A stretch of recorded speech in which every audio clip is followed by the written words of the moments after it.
বিসমিল্লাহির রহমানির রহিম। কুল্লু নাফসিন জাইকাতুল মাউত। অর্থাৎ প্রত্যেক জীবন্ত জিনিসকে মৃত্যু স্বাদ গ্রহণ করতে হবে। কোরআনের মধ্যে আল্লাহ পাক বলে দিয়েছেন। আমরা কতদিন বাঁচবো এটা আমরা কেউ জানি না। আমরা আমাদের কত বয়স এটা আমরা বলতে পারবো, আমরা কতদিন দুনিয়াতে আছি এটা বলতে পারবো, কিন্তু কতদিন থাকবো এটা আমরা কেউ বলতে পারবো না। তো আমাদেরকে নেক আমল করতে হবে এই জন্য যে আমাদের কোনো গ্যারান্টি নেই যে আমরা এখন করব না পরে করব, এটা বলাই যাবে না। কারণ আমরা প্রত্যেকেই জানি যে দুনিয়াতে বাপ থেকে যায় ছেলে চলে যায়, দাদু থেকে যায় তার নাতি চলে যায়, উল্টো হয়। কিন্তু আসার একটা আল্লাহ সিস্টেম বানিয়েছে যে প্রথমে তার আব্বা আসবে, তারপর তার ছেলে আসবে, কিন্তু যাওয়ার কোনো আল্লাহ সিস্টেম রাখেনি। তো আমাদেরকে নেক কাজের মধ্যে এখন থেকেই মশগুল হতে হবে।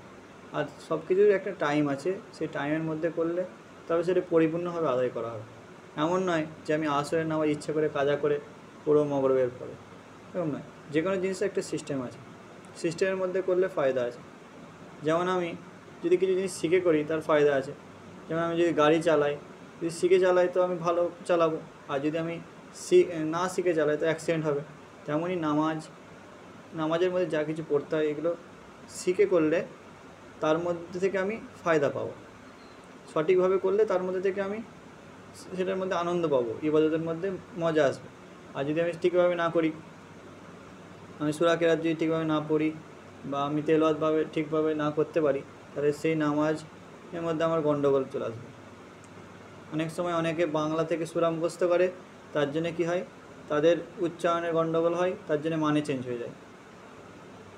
তো আবার সব কিছু শেখার মধ্যে নামাজের আগে আছে উজু। তো উজু যদি আমি শিখে না করি, অনেকে আছে উজু করতে করতে কথা বলে, এমন কিছু কাজ করে যার ফলে কী হয়, উজু কমজোর হয়ে যায়।